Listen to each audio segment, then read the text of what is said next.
Bueno, ahora sí estamos entrando a en los ejercicios un poquito más complicados, ¿no? Por ejemplo, este 6.11 es una demostración. La figura 6.13, que es esta, ilustra la suposición que se hizo acerca de E cuando se despreciaron los efectos de borde para un capacitor de placas paralelas, es decir, se hizo la suposición de que E cambiaba a cero abruptamente al llegar al borde. Demostrar que eso es imposible debido a que la gradiente, bueno, la que rotacional del campo eléctrico es igual a cero. Calculando el integral de circulación del campo eléctrico sobre la trayectoria rectangular que se indica, la cual está parte en la región es diferente de cero y parte en la región es igual a cero, y demostrar entonces que el teorema de Stokes induce a contradicción. Demostrar de forma cualitativa que se evitaría esta contradicción con las líneas de campo que se muestran en la figura 6.10. Bueno, que estas son las curvas, ¿no? Bueno, esa es nuestra figura. Como podemos ver, aquí tenemos nuestra trayectoria. Entonces aquí pues es una proyección, ¿no? Nuestra trayectoria total, C1, C2, C3, C4 rectangular y nuestra línea de campo. Entonces, por teorema de Stokes sabemos que la integral cerrada de circulación de un vector punto su longitud es igual a la integral de superficie de la rotacional punto ds. Bueno, entonces nosotros tomamos que nuestra integral cerrada de longitud esta vez va a utilizar el vector del campo eléctrico, que es esta línea en medio, que está en medio, ¿no? Entonces tomamos ds tal que tenga la misma dirección que E. Entonces, como es una integral de circulación, vamos a tener que sumar las circulaciones C1, en C2, en C3 y en C4. Porque si nosotros tomamos en C1, C2, C3 y la que está en medio, pues va a quedar cero, pero eso no nos va a ayudar a demostrar nada porque sería como seguir cortando abruptamente el campo. O se podría dar que afuera todavía siguiese otra línea sin que tomásemos en cuenta esta parte. Entonces no estaríamos demostrando mucho. Bueno, entonces la integral cerrada de circulación E.ds es la integral cerrada de C1 E.ds en dirección de C1, integral de C2 en ds, integral de C3 en C3, integral de C4 en... Bueno, como la dirección que tiene C1 y C3 son perpendiculares al campo, como podemos apreciar aquí, es un rectángulo, es perpendicular, entonces, eh, y además, como en C4 sabemos que ya no hay campo, porque E es igual a cero ahí, entonces tenemos que la integral cerrada de circulación se va a reducir a que esta magnitud por cero, porque el coseno de 90 grados es cero, ese sí nos va a quedar, que es E.ds porque está en la dirección del campo eléctrico. Integral cerrada de C3, por lo mismo coseno de 90 grados cero. Y aquí la magnitud en la de C4, pues la magnitud de E es cero, entonces va a ser cero. Por lo tanto, todo se va a cancelar, bueno, todo va a quedar en cero y lo único que nos va a quedar es que la integral de circulación va a ser igual a la integral de C2, la magnitud de E en la dirección de S. Esto como había dicho antes, bueno, pues si tú dibujas esto acá, te das cuenta de que estas dos en primer lugar son perpendiculares, por lo tanto, su coseno va a ser cero. Y en esta, como aquí había dibujado las franjas del campo, aquí sabemos que no llega, entonces su magnitud va a ser cero. La única que nos va a quedar que tenga circulación va a ser la C2, puesto que nosotros, bueno, está definido para que tenga la misma dirección que el campo, como podemos ver aquí, que siendo esta del medio es la del campo. Por lo tanto, pues la integral cerrada de circulación nos va a quedar como la integral de E de S. E de S ya es la magnitud y pues ds es el diferencial de longitud, puesto que como dije tienen la misma dirección. Entonces su producto punto nos va a dar eso. Y como mencioné antes, si nosotros llegamos a agarrar en solamente esta parte donde está pintada, corremos el riesgo de que esta parte todavía haya campo eléctrico y no lo estemos tomando en cuenta, por lo tanto no podemos hacer eso. Bueno, nosotros sabemos que para dos placas paralelas el campo es igual a sigma, o sea, la densidad de carga superficial sobre EO.ds o ds unitario, ds unitario. Entonces aquí lo sustituimos, integral cerrada de circulación de E.ds es igual a esta que es constante, sigma sobre EO, por la integral de ds. Bueno, pues la integral de ds es s, ya nos queda así. Pero nosotros sabemos que por ley de Stokes eso es igual a la integral de superficie de rotacional punto ds o diferencial de superficie. Por eso puse una P de superficie acá, para que no se confunda, porque así lo pone en la notación, se confunde un poco, ¿no? Entonces, Pero nosotros sabemos que que el rotacional del campo eléctrico es igual a cero porque es un campo conservativo. Entonces el rotacional es igual a cero. Entonces nos va a quedar, ya que lo igualamos, que la integral cerrada de circulación es igual a sigma sobre O por S, pero que también es igual a cero. O sea que sigma sobre O por S va a ser igual a cero. Pero eso es una contradicción, puesto que S no puede ser cero, porque si no, no habría espacio, no habría separación. Sigma y O tampoco pueden ser cero, porque son constantes. Entonces, el teorema de Stokes estamos viendo que si consideramos de que el campo se termina abruptamente, lleva a una contradicción. Ahora nos dice que de forma cualitativa demostremos que las formas, que son estas que se van haciendo, estas son rectas y de repente se van curvando en el borde, quitan esa contradicción. Bueno, entonces nosotros tomamos estas pequeñas curvas con unas variaciones muy pequeñas unas de otras, o variaciones que no vayan a cambiar tanto como diferenciales, pero sin ser tan pequeñas, ¿no? Vaya. Entonces tendremos un borde de esta forma. Vamos a tener dos líneas de campo curvadas, donde E será el mismo que antes, puesto que estamos hablando de que ese es el campo entre dos placas, ¿no? Pero si nosotros definimos nuestra trayectoria, ahora en vez de rectangular, que tenga la misma forma del borde, es decir, que veamos que nuestra trayectoria rectangular C2 sea curvada, C3 sea perpendicular, C1 sea perpendicular y C4 sea curvada también. Entonces, bueno, como vemos que estas son tipo curvas, entonces nosotros vamos a tener que la integral de circulación de E de S es igual a la integral de C1, a la integral de C2, a la integral de C3, a la integral de C4. Aquí había puesto 0 porque como dije antes era una... Estas son, bueno, C1 y C2 son... C1 y C3 son perpendiculares al campo. Pero si llegamos a notar una distorsión, o sea, si la distorsión se llega a ser más notable, podríamos llegar a considerar que no es cero, puesto que ya no va a ser completamente perpendicular. Pero eso no importa, porque si nos damos cuenta, la circulación, esta es positiva y esta es negativa. Entonces, lo mismo que va a pasar con la circulación de abajo y la de arriba, es que se van a cancelar, porque uno va a quedar con signo positivo y la otra va a quedar con signo negativo. Por lo tanto, así como decimos aquí, eh, integral C2 E ds, integral C4 E menos ds, porque si aquí nuestro campo va para abajo y nuestra circulación va para arriba, pues hace un ángulo de 180 grados, entonces va a ser menos E ds. Entonces aquí vamos a tener que estas dos se van a sumar, bueno, se van a restar y nos va a dar cero. Lo mismo pasaría si no tomamos como que esas son perpendiculares al campo, ¿no? Esta se va a restar y esta se va a sumar. Y entonces nos va a quedar que la suma de las 4 es igual a 0. Por lo tanto, la integral de C, E de S, la integral cerrada de circulación de E de S nos va a dar que es igual a 0, que es congruente con que la integral de superficie de la rotacional sea 0. Y así se puede evitar la contradicción, esto de forma cualitativa. Y nosotros podemos decir, bueno, pero ¿qué tal si afuera de este sigue habiendo una otra línea, ¿no? Pero nosotros hay que recordar que estamos tomando en cuenta que esta línea ya no se está acabando abruptamente, o sea, ya no hay la posibilidad de que haya otra línea afuera, porque este es nuestro borde, o sea, esta es nuestra última línea. Por lo tanto, si nosotros llegamos a trazar otra línea, pues de igual forma podríamos hacer otra superficie que asuma la forma de la línea que está de la forma que está entre este borde y el otro borde que tengamos. Por lo tanto, siempre vamos a poder obtener que nuestra integral cerrada de superficie sea cero y por lo tanto se va a evitar la contradicción. Y además ya estamos viendo que no se puede acabar abruptamente este campo eléctrico. Entonces, despreciar el borde y asumir que E cambia a cero abruptamente, induce a contradicción y que con un borde de E se evita esta contradicción. Bueno, ahora viendo los ejercicios, los dos últimos, el primero, el 613, claro.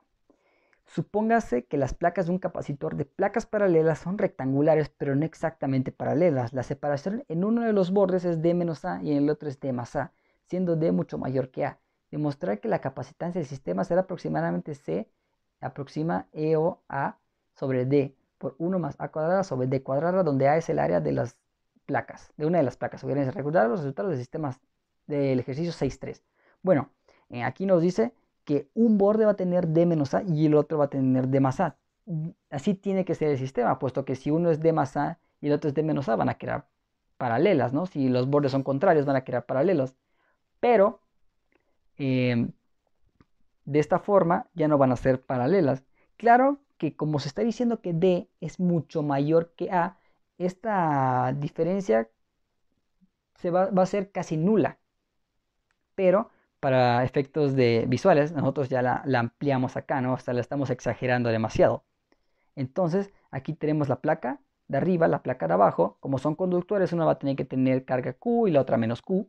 Esta es la distancia D. Y el campo, bueno, pues no va a tener las curvas rectas porque se va a distorsionar un poco. Va a ser como el ejercicio pasado, van a ser un poco curvas. Aquí tenemos nuestra separación A, arriba y abajo. Por lo tanto, la separación total de esta va a ser 2A más D. Ok. Entonces, primero es lo que decimos acá. Tenemos un capacitor con placas no paralelas, por lo tanto, tiene una superficie Q y otra menos Q. De un extremo de separación D y en el otro 2A más D. Ambas placas forman un ángulo teta con la horizontal.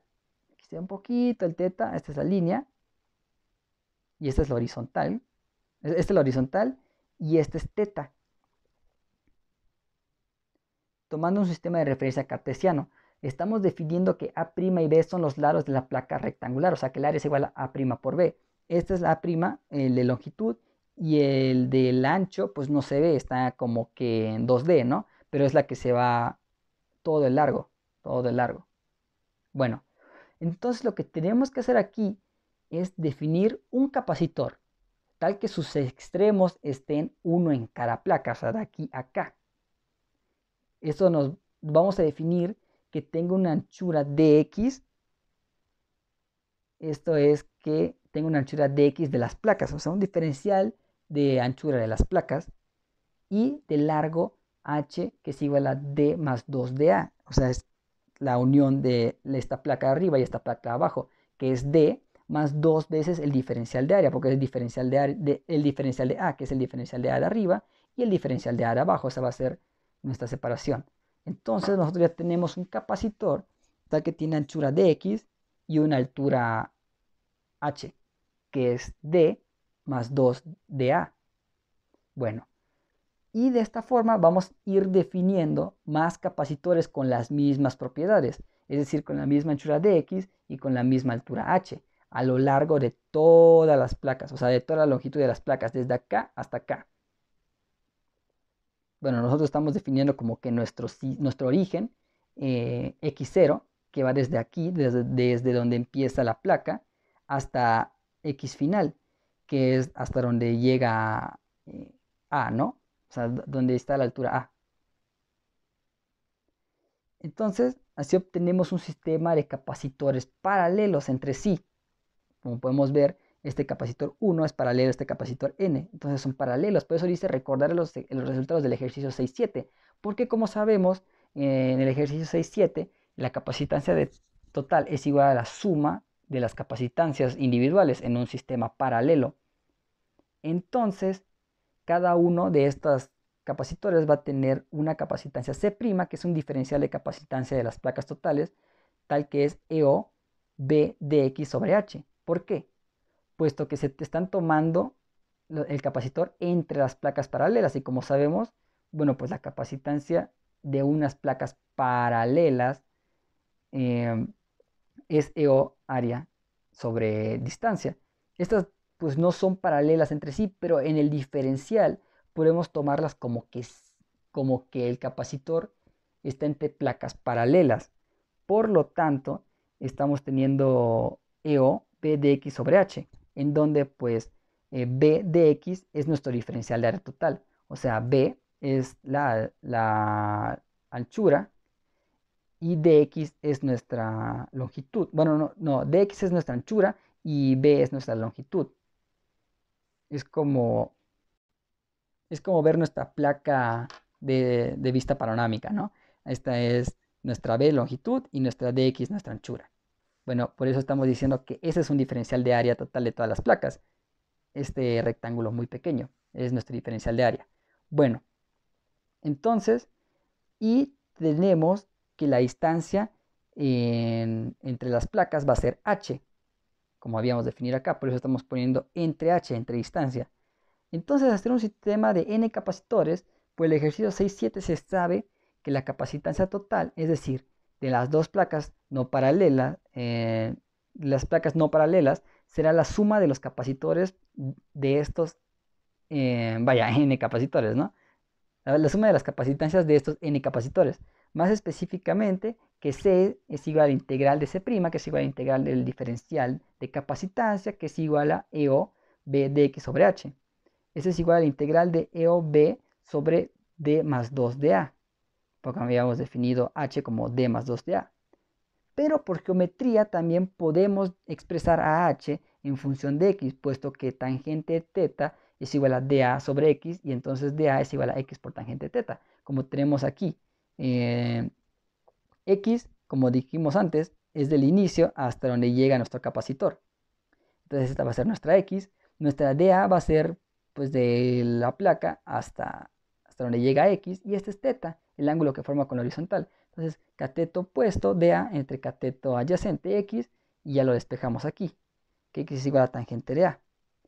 Bueno, entonces C va a ser igual a la integral de EOB sobre D más 2X tangente de teta, de X.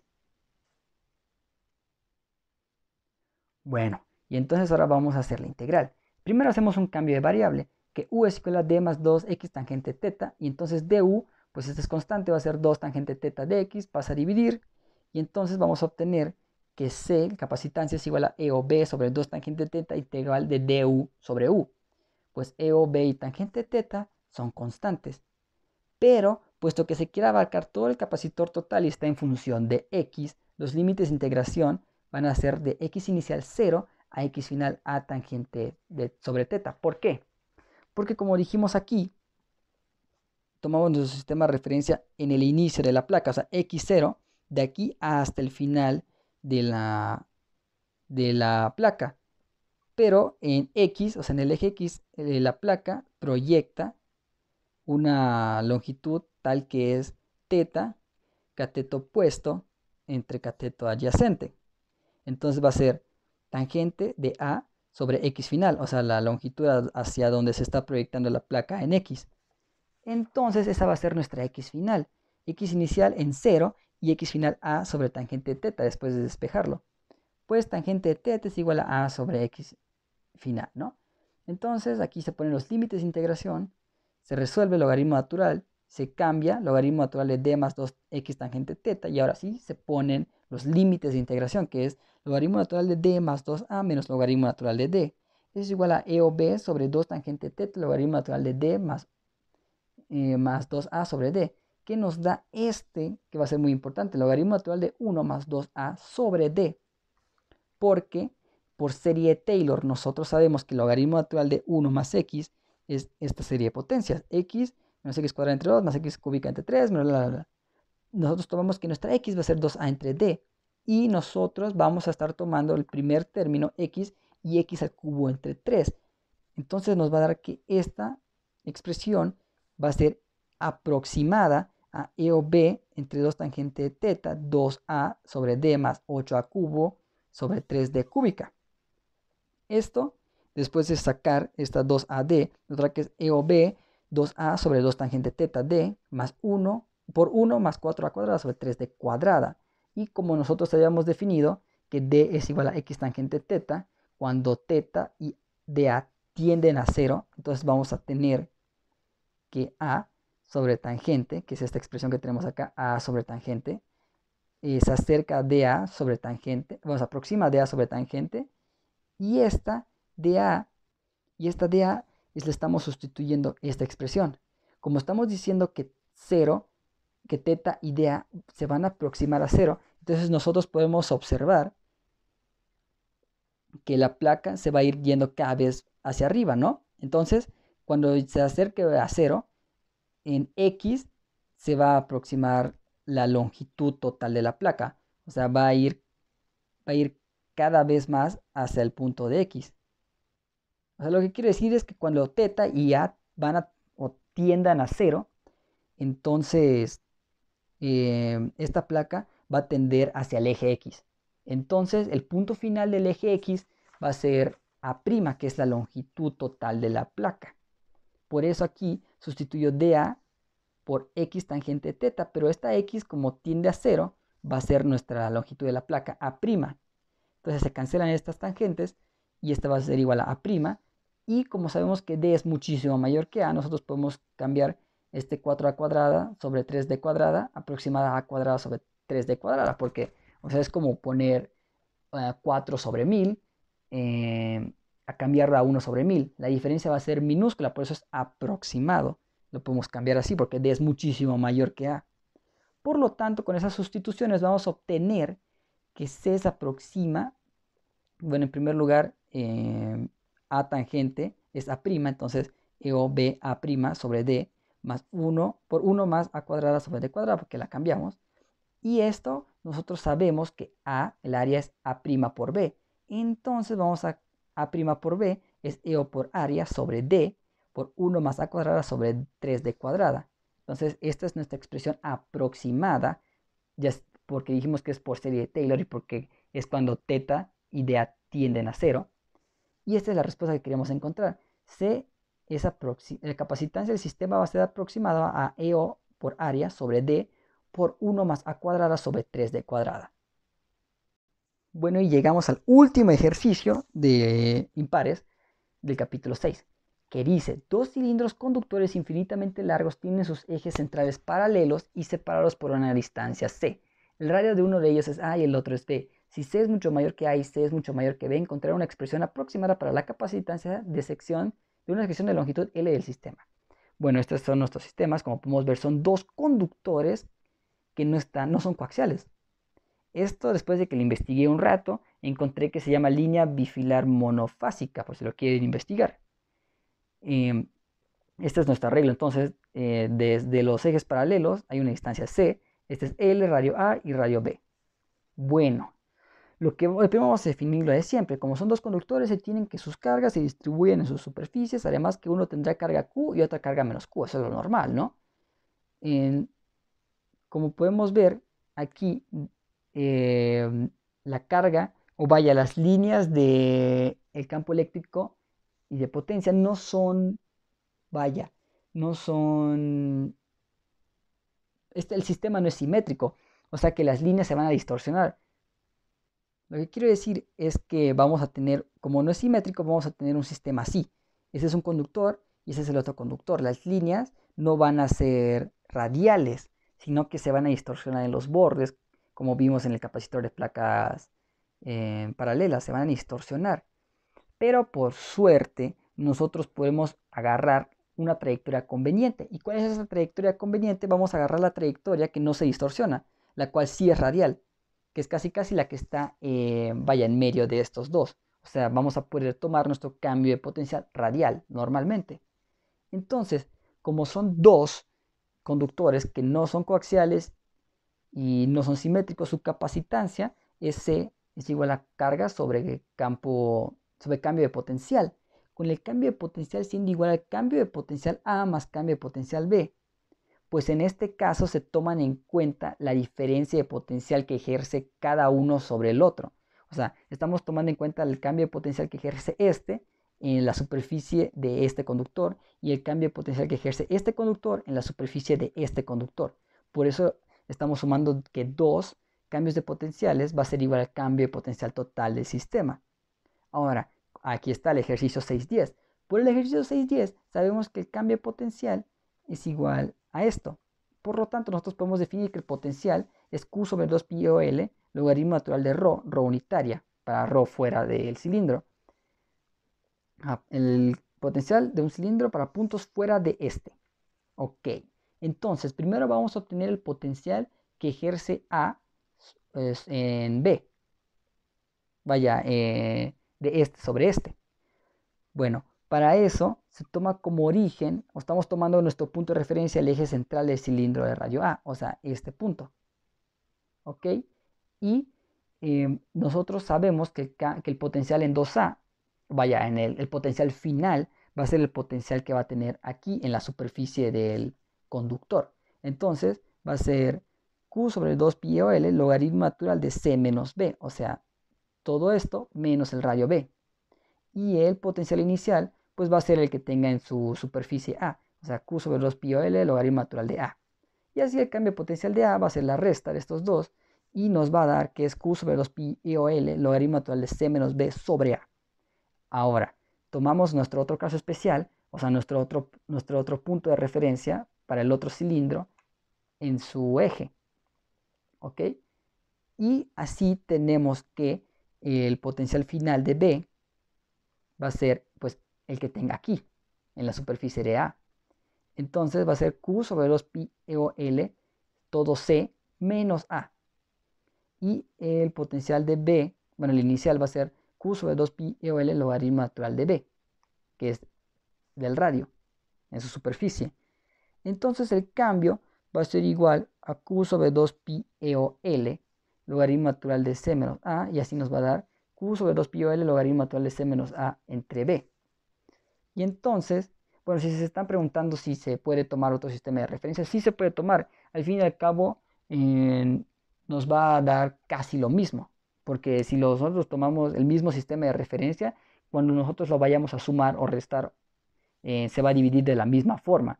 Solamente que con un signo menos que se va a poder eliminar por ahí. Entonces, el cambio potencial total es igual al cambio potencial A más el cambio potencial B, que es Q sobre 2 pi EOL logaritmo natural de C menos B entre A más Q sobre 2 pi EOL logaritmo natural de C menos A entre B. Y esto lo sumamos y nos dará Q sobre 2 pi EOL logaritmo natural de C menos B por C menos A entre AB. Esto, después de hacer el binomio cuadrado perfecto, nos da esto. Y después de separarlo nos da esto. Pero por serie de Taylor, Q sobre 2 pi EOL logaritmo natural de C es cuadrada entre AB menos C por A más B entre AB más 1. Podemos escribirlo como aproximadamente Q sobre 2 pi EOL logaritmo natural de C cuadrada entre AB menos A más B entre C. Entonces despejamos la capacitancia, el cambio de potencial, se cancelan las cargas y nos queda que la capacitancia es aproximadamente 2 pi EOL entre el logaritmo natural de C cuadrada entre AB menos A más B entre C, que es igual a 2 pi EOL logaritmo natural de C cuadrada entre AB menos A más B entre C, esto a la menos 1, que es la respuesta que nos da el ROAL. Ahora, yo con este ejercicio tengo mis dudas, porque cuando busqué línea bipolar monofásica, lo que me salía era un resultado completamente diferente. Lo que me salía en la capacitancia era que era 2 pi EOL sobre el logaritmo natural de C cuadrada entre AB. O sea, este término menos A más B entre C no salía, porque en los ejercicios para demostrar esta capacitancia lo que hacía era tomar igual primero este punto de referencia, después este punto de referencia, pero no desde sus superficies. O sea, que tomaba todo este C y después tomaba este radio. O sea, en vez de que nosotros hubiésemos puesto aquí C menos B, lo único que hacía era poner C, y aquí en el inicial de A, lo único que ponía era A, o sea, eso está bien. Y en el de B, lo que ponía en vez de C menos A era C, y en este era B. Entonces, al momento de sumarlos, nos queda que el logaritmo natural de C cuadrada entre AB. Y así lo despejaba y nos quedaba que, bueno, en esos ejercicios quedaba que era 2 pi EOL sobre el logaritmo natural de C cuadrada entre AB. Entonces, esta serie de Taylor yo no estoy seguro de que esté bien, porque es más o menos como un cuchareo, porque ya no encontraba otra forma de que saliera, porque yo estaba tomando mis ejes ya superficie, superficie, de aquí a acá, y siempre me salía como los ejercicios que veía de referencia de capacitancia de línea bifilar monofásica. Entonces, yo lo que hice fue decir, bueno, seguramente en este término, después de tomar la superficie de este término, se puede poner una serie de Taylor que me da aproximadamente esto, pero no estoy tan seguro, porque como digo, en los ejercicios que yo vi de demostración, solamente este término no estaba. Entonces intenté como que ver si se podía modelar de esta forma, y lo único que hice fue tomar, en vez de todo esto, las superficies, porque al fin y al cabo es un conductor. Y pues llegué a una expresión relativamente parecida a la que habíamos visto antes, que era el logaritmo de 1 más x. Entonces nada más sería comprobar eso y ver si está bien o si hay alguna otra forma. Si hay alguna otra forma, pues me lo dicen porque la verdad sí estuve investigando y solamente me salía ese resultado y pues no vi otra forma de poder hacerlo, ¿no? Pero bueno, esos serían tipo de guía más o menos de cómo poder hacerlo. Tal vez sea una forma más fácil, tal vez esté mal algunos. Digo, no soy un experto, pero trato bueno, intentar dar una idea más o menos de cómo resolverlos, ¿no? Entonces, espero que les haya gustado el video y que si tienen alguna duda o si tienen alguna respuesta, pues me la hagan saber. Gracias, nos vemos hasta la próxima. Adiós.